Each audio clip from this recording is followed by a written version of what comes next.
आज हमारे साथ हैं झारखंड प्रदेश कमेटी के प्रवक्ता राजीव रंजन प्रसाद जी। आइए कुछ यहाँ हम उनसे बात करते हैं झारखंड की राजनीति पर, जहाँ एक तरफ हेमंत सोरेन पर लगातार ईडी ने अपना समन भेजा है और उन्हें तलब किया, वहीं दूसरी तरफ मुख्यमंत्री ने विधानसभा में 1932 के खतियान का विधेयक पारित किया और ताल ठोक कर विपक्षी को कह दिया कि ईडी समन न भेजे और अगर ताकत है तो गिरफ्तार करे। इस पर क्या कहेंगे सर? देखिए, मुझे लगता है कि मुख्यमंत्री जी ने जो बातें कही हैं, कहीं उसमें थोड़ा सा विषयांतर हो रहा है आपके प्रश्न में। उन्होंने कहा कि अगर मैं गलत हूं तो गिरफ्तार करो, समन क्यों भेजते हो? जी, वही, अगर गलत हूं तो गिरफ्तार करें। तो जिस प्रकार से लगातार पूरे देश स्तर पर गैर भाजपा शासित प्रदेश के सरकारों को, चुनी हुई सरकारों को लोकतांत्रिक तरीके से केंद्रीय एजेंसियों के दुरुपयोग के माध्यम से अपदस्थ करने का जो एक कार्यक्रम चला रखा है भारतीय जनता पार्टी के लोगों ने, उसके विरुद्ध आज पूरे देश में आक्रोश है। मूल मुद्दों से भटका करके आज देश के जो मूल मुद्दे हैं, महंगाई, बेरोजगारी, किसानों की समस्याएं हो जाएं, या जिस प्रकार से मौद्रीकरण के नाम पर देश की परिसंपत्तियों को बेचने का प्रयास किया जा रहा है, अपने पूंजीपति मित्रों को लाभ पहुंचाने का जो कार्यक्रम चला रखा है भारतीय जनता पार्टी सरकारों का, उससे ध्यान भटकाने के लिए और प्रतिपक्ष के नेताओं की छवि को धूमिल करने का प्रयास, मुझे लगता है कि आज़ाद भारत के इतिहास में ये सबसे कलंकित अध्याय के रूप में याद किया जाएगा। इस प्रकार से प्रतिशोध की राजनीति और केंद्रीय एजेंसी और संवैधानिक संस्थाओं का दुरुपयोग शायद ही कभी लोगों ने देखा होगा। विपक्ष का क्या नाम है सर? विपक्ष मतलब तो समझ ही गए होंगे, भारतीय जनता पार्टी का क्या नाम है। एजेंसी जो है वो स्वतंत्र रूप से अपना काम कर रही है, वो अपना ड्यूटी कर रही हैं।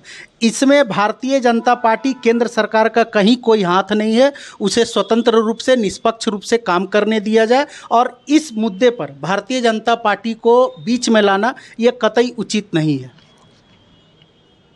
चलिए, मैं मान लिया कि उनका ही कथन सही है, तो मेरा एक सवाल तो बनता है, लाजमी है, क्या सारा गड़बड़ झाला और भ्रष्टाचार सिर्फ प्रतिपक्ष के लोगों के पास है? भारतीय जनता पार्टी के जो नेता हैं वो कौन सा डिटर्जेंट लगा करके अपने आप को उन्होंने धो रखा है? तो सर, इसका मतलब कि अगर विपक्ष के नेता अगर भ्रष्टाचार में लिप्त हैं तो आप भी रहेंगे सर? मैं ये नहीं कह रहा हूँ, लेकिन जो लोग भ्रष्टाचार का जीरो टॉलरेंस का दावा करने वाले लोग हैं, अब आज ही देखिए कि जिस प्रकार से झारखंड में मुख्यमंत्री जी ने विगत सरकार के 5 मंत्रियों का जो आरोप प्रथम दृष्टया सही पाया गया निगरानी विभाग के द्वारा, उस पर पी दाखिल करके अग्रेतर जांच की स्वीकृति दी है, तो इसे आप क्या कहेंगे? हम लोगों ने तो प्रतिशोध की राजनीति को आगे बढ़ाने का काम नहीं किया, जबकि ये बातें सर्वविदित थी कि विगत सरकार के कार्यकाल के दौरान दावे तो भ्रष्टाचार पर जीरो टॉलरेंस के किए जाते थे, लेकिन भ्रष्टाचार की एक लंबी फहरिस्त गढ़ी जा रही थी। आप सभी जानते हैं कि किस प्रकार से 3000 करोड़ रुपए का कोन्नार डैम जो है चूहे कुतर करके चले गए। मुख्यमंत्री, तत्कालीन मुख्यमंत्री के गृह जिले में कंबल का घोटाला हो गया। किस प्रकार से राष्ट्रीय बागवानी मिशन के पैसे कौन डकार गया, किस प्रकार से राज्य के अंदर नमक घोटाला हो गया। ऐसे कई घोटाले हैं, टॉफी टी शर्ट घोटाला, और ये हम लोग नहीं कह रहे हैं, कांग्रेस नहीं कह रही है कभी, उनके ही सरकार के मंत्री, कैबिनेट के मंत्री कैबिनेट के बैठक से बाहर निकल जाते हैं और कहते हैं कि मैं हस्ताक्षर नहीं करूंगा, मुझे जेल नहीं जाना है। और हालिया दिनों में भी उन्होंने लगातार इस बात को पूरे शिद्दत के साथ कहने का काम किया है कि विगत सरकार जो थी, डबल इंजन की सरकार, वो भ्रष्टाचार की गंगोत्री थी और इस राज्य में भ्रष्टाचार की बुनियाद भारतीय जनता पार्टी नीति सरकार के द्वारा रखा गया था। एक चीज़ बताइए सर, आपके पास यहाँ बहुमत की सरकार है, कोई दिक्कत नहीं है, विगत कुछ दिनों से देखा मुख्यमंत्री जी या फिर आपके पार्टी के नेताओं द्वारा कभी राज्यपाल के पास जाना, कभी अपने विधायकों को लेकर पिकनिक पर निकल जाना, इस पर क्या कहेंगे? क्या कुछ उस समय बेचैनी थी या बेचैनी अभी भी है सर? देखिए, सवाल बेचैनी का नहीं है। क्या हम एकजुट भी रहने का प्रयास नहीं कर सकते हैं क्या? आपने महाराष्ट्र की घटना को देखने के बाद भी इस बात का सबक नहीं लिया है कि किस प्रकार से, चाहे वो मध्य प्रदेश की घटना देख लें, प्रयास तो इन्होंने राजस्थान में भी किया था, बिहार में भी प्रयास किया था, लेकिन उसमें इनको सफलता नहीं मिली। झारखंड में ये अनुपम उदाहरण दोहराना चाहते थे, तो हम भी राजनीति करने आए हैं। हम अपने विधायकों को एक जगह नहीं रख सकते हैं क्या? और जहां तक पिकनिक का सवाल है, तो इस राज्य में पिकनिक का राजनीति किसने आरंभ किया था? कौन लोग थे वो जो जयपुर चले गए थे यहाँ के विधायकों को लेकर के, बगैर कपड़े के, बगैर सूटकेस के? और क्या क्या हुआ था, ये झारखंड के लोगों ने नंगी निगाहों से देखा है। इसलिए पर उपदेश कुशल बहुतेरे की राजनीति करने वाले लोगों को आत्म प्रवंचना से बाहर निकल करके और अपने चेहरे को भी देखना चाहिए कि वो कितना दागदार है। सही बात है। एक जरा बात पर जवाब दीजिए सर कि जिस समय मुख्यमंत्री और विधायक पिकनिक मना रहे थे, एक वीडियो आया मुख्यमंत्री के द्वारा सीटी बजाते हुए। ठीक है, चलिए, एंजॉयमेंट हो रहा था, पिकनिक मन रहा था। उसी समय एक घटना घटता है दुमका में। अंकिता नाम की एक लड़की, उसको जिंदा जला दिया जाता है। उस पर काफ़ी दिनों तक सरकार के तरफ से कुछ एक्शन नहीं लिया जाता है। विपक्षी वहाँ जाते हैं, अपना जो आगे का कार्यक्रम है वो करते हैं। तो इस पर क्या कहेंगे सर कि एक तरफ सरकार पिकनिक मना रही है, दूसरी तरफ आम जनता को जिंदा जलाया जा रहा है? देखिए, मैं आपके सवालों से बिल्कुल भी इत्तेफाक नहीं रखता हूँ। दोनों बिल्कुल अलग अलग घटना है। दोनों बिल्कुल अलग अलग घटना है। एक और जहाँ आप जिस घटना का जिक्र कर रहे हैं उससे कहीं कोई गुरेज भी नहीं है। लोगों ने देखा कि कहाँ मुख्यमंत्री जी के नेतृत्व में विधायकगण गए थे, मंत्रीगण गए थे। लेकिन आपने जिक्र किया दुमका की घटना का, और उसके बाद आपने कह दिया कि सरकार के स्तर पर कोई कार्रवाई नहीं हुई, जबकि काफी लेट से हुई। बिल्कुल गलत, बिल्कुल गलत। अच्छा, आप बताइए क्या कार्रवाई की गई सर? नैरेटिव सेट करने का प्रयास किया गया राज्य सरकार को बदनाम करने की नीयत से। आप बताइए। अपराधी को त्वरित पकड़ा गया और जेल के सीखचों के पीछे भेजा गया। जांच चल रहा है। जितनी भी घटनाएं हो रही हैं राज्य के अंदर, शायद ही कोई ऐसा अवसर होगा जहां अपराधियों को त्वरित गति से गिरफ्तार न किया गया। सर, अंकिता को एम्बुलेंस सुविधा दी गई थी क्या? ये आप बताएंगे सर। देखिए, जो मैं पहले भी हम लोगों ने कहा था, अरे भैया एक मिनट, को एम्बुलेंस की सुविधा शायद नहीं दी गई थी। इस पर सर आप थोड़ा सा स्पष्ट कर दें। बिल्कुल दी गई थी। राज्य सरकार के लोगों के द्वारा दिशा निर्देश देने के बाद वहां के स्थानीय उपायुक्त ने इस बात की पूरी जानकारी ली, अस्पताल गए, उनको आर्थिक मदद की गई, उनको रिम्स लाया गया। लेकिन जहां तक है कि इस बात का राजनीतिकरण जिस प्रकार से किया गया, कहीं ना कहीं लोगों को गुमराह करने का जो प्रयास किया गया, सर बिल्कुल गलत है। सर उसके बाद भी लगातार यहाँ घटना घट रही है सर। आदिवासी महिलाओं के साथ दुष्कर्म की घटना। आप पलामू चले जाइए, पलामू में 50 दलितों के परिवारों को उसके घर से बेघर कर दिया गया। इस संदर्भ में क्या कहेंगे? देखिए, मुझे लगता है कि आपके सवालों में कहीं ना कहीं हमको लगता है कि एक डीरेल हो जाने का मुझे डर लग रहा है, क्योंकि कहीं आप अंकिता की बात कर रहे हैं, जी। कहीं दुष्कर्म की घटना की बात कर रहे हैं, और उसके बाद जो है दलितों को बेघर करने का। दोनों अलग अलग घटनाएं हैं। नहीं, देखिए, हाँ, अलग अलग घटनाएं हैं, लेकिन इसी राज्य में घट रही हैं सर, झारखंड में घट रही हैं। बिल्कुल घट रही हैं, तो उसका निष्पादन भी हो रहा है। हम उससे इनकार तो नहीं कर रहे हैं। हम इस पर, आप एनसीआरबी के आंकड़े को देखिए। आज भाजपा शासित जो राज्य हैं, इस प्रकार की घटनाओं में सबसे ज्यादा रिकॉर्ड स्तर पर किन राज्यों में वृद्धि हुई? तब सर बता दीजिए हमको। सर, तब तो ये माना जाए जो मैंने इससे पहले कहा कि भाजपा शासित राज्यों में अगर ऐसा होगा, हमारे राज्य में भी अगर ऐसा हो रहा है तो क्या दिक्कत है? जस्टिफाई नहीं कर रहा हूं। हमने कहा कि अपराधी तुरंत पकड़े जा रहे हैं और उनको जेल के सलाखों के पीछे भेजा जा रहा है। आपको नहीं लग रहा सर कि एक्शन लेने में सरकार के द्वारा थोड़ा डिले हो रहा है? मैं इसको नहीं मानता हूं। एक नैरेटिव सेट करने का प्रयास किया जा रहा है। ये वो राज्य नहीं है जहां रघुवर राज्य में मुख्यमंत्री के दरवाजे पर पुलिस का इंसास राइफल लूट लिया जाता था, मुख्यमंत्री के दरवाजे पर हत्याएं हो रही थी, तब तो ये सवाल नहीं उठाते थे आप लोग। और आज जब अपराधी पकड़े जा रहे हैं, तुरंत उनका अरेस्टिंग हो रहा है, कानूनी कार्रवाई हो रही है, उस पर सवाल उठा रहे हैं। भाई हम तो प्रयासरत हैं, हम उससे इनकार भी नहीं कर रहे हैं। ये दुर्भाग्यपूर्ण घटनाएं हैं, नहीं होनी चाहिए। सामाजिक जागृति की भी जरूरत है। हम लोग लगातार प्रयासरत हैं, लेकिन हमारा इरादा बिल्कुल स्पष्ट है कि इस राज्य में अपराधियों के मंसूबे को नाकामयाब करने के लिए हर मुमकिन प्रयास किया जा रहा है। आप देखें कि हाल के दिनों में किस प्रकार से लगातार पुलिस प्रशासन कामयाबी से अपराधियों को पकड़ने का, दुर्दांत अपराधियों को पकड़ने का, उग्रवादियों को पकड़ने का काम किया गया उनके स्तर पर, तब जाकर के आज कहीं ना कहीं नियंत्रण आया। उस समय तो एकदम एनार्की हो गई थी।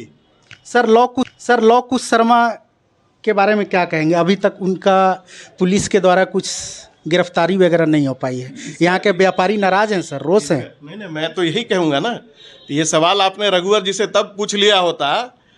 सर अभी आपकी सरकार है, आप गठबंधन में हैं सर। कर रहा हूँ, हम लोग प्रयास कर रहे हैं, लेकिन जिनके जमाने में इनके हौसलों को बढ़ाया गया कि मोराबादी जैसे ऐतिहासिक मैदान में दिन दहाड़े गोलियां चली, इंजीनियर पर हमला हुआ, तब सवाल तो नहीं बना।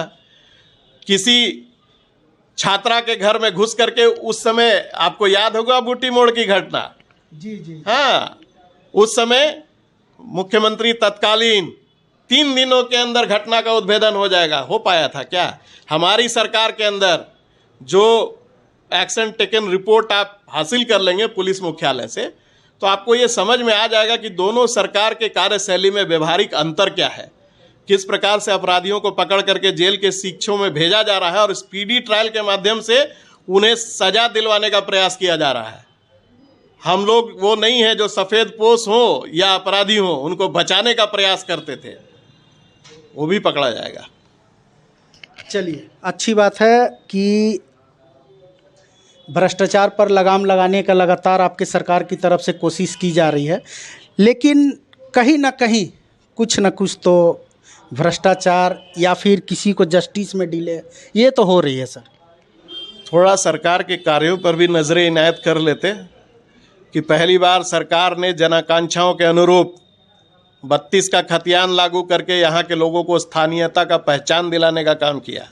सर विपक्ष तो कह रही है कि 1932 का खतियान जो पारित हुआ है विधेयक, ये आम जनता, यहाँ के आदिवासियों, मूलवासियों को समझिए एक लॉलीपॉप आपने पकड़ा दिया है। लॉलीपॉप किसने पकड़ाया था, कौन लोग आज निरुत्तर हो चुके हैं, ये झारखंड की जनता भली भांति जान गई है कि जब मौका मिला था तो 1985 का नीति लेकर के आए थे, रोड पर ढोल नगाड़ा बजा रहे थे, और एक इनके प्रवासी नेता हैं जो कुतुब मीनार से कूद रहे थे भाजपा में वापस लौटने के पहले, आज भाजपा में हैं, वो आज कह रहे हैं कि हमने सबसे पहले लाया था। तो आप चीज़ों को समझने का प्रयास किए कि जब इन्होंने लाया था हड़बड़ी में तो कैसा आग लगा था राज्य के अंदर। आज कहीं कोई विरोध का स्वर आपको दिखाई दे रहा है क्या? लोग ढोल ताशे नगाड़े लेकर के अबीर गुलाल उड़ाते हुए मुख्यमंत्री का और सरकार का आभार व्यक्त करने के लिए सड़कों पर निकल रहे हैं। उस वक्त क्या जमाना था? यहाँ कर्फ्यू, वहाँ 144। सर उनका कहना है कि अगर आप लोग संकल्प के माध्यम से ये लाते तो हमारा सपोर्ट रहता। नहीं, ये इधर उधर की बात न कर, ये बता कि काफिला क्यों लूटा, इतना देर क्यों हुआ।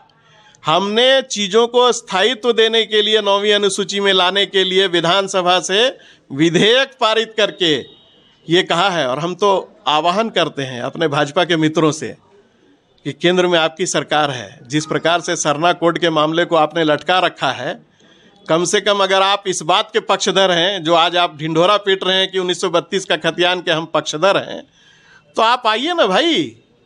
झारखंड अकेले हमारा तो नहीं है, आपका भी है, आपका भी दायित्व तो बनता है। आप जल्दी से उसको पारित करवा करके 9वीं अनुसूची में डाल करके कानून का शक्ल दे दीजिए, तब इसको अनचैलेंजेबल कानून के रूप में माना जाएगा। हम भी आप ही की तरह काम करें कि कोई भी कोर्ट चला जाए और ये मामला निरस्त हो जाए और यहाँ के लोग महरूम रह जाएं पहचान से। तो इसका मतलब सर, इस मैटर में जो भी लास्ट डिसीजन अभी आएगा वो केंद्र सरकार को लेना है। बिल्कुल, ये संघीय शासन व्यवस्था है और हम संविधान और लोकतंत्र और लोकशाही पर विश्वास करने वाले लोग हैं। हम केंद्रीय एजेंसी और संवैधानिक संस्थाओं के दुरुपयोग के माध्यम से, संवैधानिक संस्थाओं के दुरुपयोग के माध्यम से और जो संघीय शासन व्यवस्था है उस पर प्रहार करने वाले लोग नहीं हैं। हम कानून का सम्मान करना जानते हैं और कानून को किस प्रकार से एक शक्ल दे करके लोगों को राहत दी जा सकती है, उसी दिशा में हमारा प्रयास है। सर एक बात है, अगर 1932 का खतियान का जो मैटर है, अगर ये 9th शेड्यूल में अगर केंद्र सरकार इसको डाल देती है, उसके बाद भी सुप्रीम कोर्ट को राइट है जुडिशियल रिव्यू का, पूरे कानून को रिव्यू का राइट है। आज ऐसा तो नहीं है कि बाबा साहब अम्बेडकर के द्वारा लाए गए कानूनों को समयानुकूल बदला नहीं गया या संशोधन नहीं हुए हैं। तो ये सवाल कर देना कि जुडिशियल रिव्यू का राइट है और उससे हम डर जाएं और कार्रवाई नहीं करें, वहीं आप दूसरे राज्यों का उदाहरण क्यों नहीं लेते हैं कि इस प्रकार के जो निर्णय लिए गए उसको 9th शेड्यूल में डाल करके और उसको कानून का शक्ल देने का प्रयास किया गया और उसको आज चैलेंज नहीं किया जा रहा है। आप आंध्रा का उदाहरण ले लें, कर्नाटका का उदाहरण ले लें, तो आप हर नकारात्मक चीज़ों को ही आगे क्यों लाते हैं? आप सकारात्मक दृष्टिकोण से आगे बढ़ने का प्रयास कीजिए ना। आप झारखंड की जनता के हित की बात करते हैं, उनको पहचान देने की बात करते हैं और उसके बाद इस प्रकार के जो विरोधाभासी बयान के जरिए लोगों को गुमराह कब तक करने लगेंगे? आप सदन के अंदर का माहौल भी देखिए कि किस प्रकार से भारतीय जनता पार्टी के नेता लगातार इस प्रयास में थे कि किसी तरह से इस विधेयक को पारित न किया जा सके। तो मुझे लगता है कि कहीं ना कहीं झारखंड की जनता भी जान रही है कि कौन उनके हितैषी हैं और कौन उनको ठगने वाले लोग हैं। इसका मतलब आप एक्सेप्ट कर रहे हैं सर कि एक तरफ जहां हेमंत सोरेन जी ने 1932 के खतियान विधेयक को पारित किया, केंद्र सरकार के पास उन्हें भेजा 9th शेड्यूल में डालने के लिए, अगर नरेंद्र मोदी जी इसे 9th शेड्यूल में डालने का काम पूरा करते हैं तो आप मानते हैं कि 1932 के खतियान में कहीं ना कहीं भारतीय जनता पार्टी, नरेंद्र मोदी जी का भी एक हाथ होगा? पहले कर तो दें। तो सर इसका आने वाले समय में इसका श्रेय नरेंद्र मोदी जी को देंगे सर? ना भाई, हम श्रेय लेने वाले के होड़ में नहीं जाने वाले हैं। हमारा प्रयास ये है कि यहाँ के लोगों को स्थानीयता का पहचान और जिन आकांक्षाओं को लेकर के राज्य अलग किया गया था वो पहचान उनको मिल सके, उसका लाभ यहाँ के खतियानदारियों को मिल सके, यहाँ के लोगों को तृतीय और चतुर्थ वर्ग की नौकरियों में उनका हक मिल सके। हम कहाँ बोल रहे हैं, हम तो सामने से आह्वान कर रहे हैं आपके चैनल के माध्यम से कि भाजपा के मित्र आओ हमारा साथ दो, न कि सरना कोड के मामले को जिस तरह से आप लोगों ने लटका रखा है। इफ अगर बट लेकिन वाट माने क्या, ये तो चलने वाला नहीं है। आपका केंद्र में सरकार है, एक विद्वान विधायक बोकारो के वो बयान दे रहे थे कि इसके बाद यहाँ जाएगा, वहाँ जाएगा, सुप्रीम कोर्ट जाएगा। तो भैया सब जगह तो आपके लोग हैं, देश के अंदर सर्वाधिक राज्यों में आपका शासन है। आप जल्दी से, आप अगर पक्षधर हैं तो आप एक्सपेडाइट कीजिए ना चीजों को। ये कैसे कर सकते हैं सर कि सुप्रीम कोर्ट में उनके आदमी है? मैं सुप्रीम कोर्ट की बात नहीं कर रहा हूं, मैं कह रहा हूं कि वो इधर उधर की बात कह रहे थे। मैंने सुप्रीम कोर्ट का नाम इसलिए लिया कि वो कह रहे थे कि वहां जाएगा, वहां जाएगा। जैसे आपने कहा कि रिव्यू का अधिकार है, तो मैं तो स्वीकार कर रहा हूं, रिव्यू का अधिकार तो हर कानून को है। जो कानून बनाता है ऐसा नहीं है कि वो अनचैलेंजेबल है। सर अभी हाल फिलहाल कुछ दिन पहले EWS आरक्षण पर सुप्रीम कोर्ट का निर्णय है।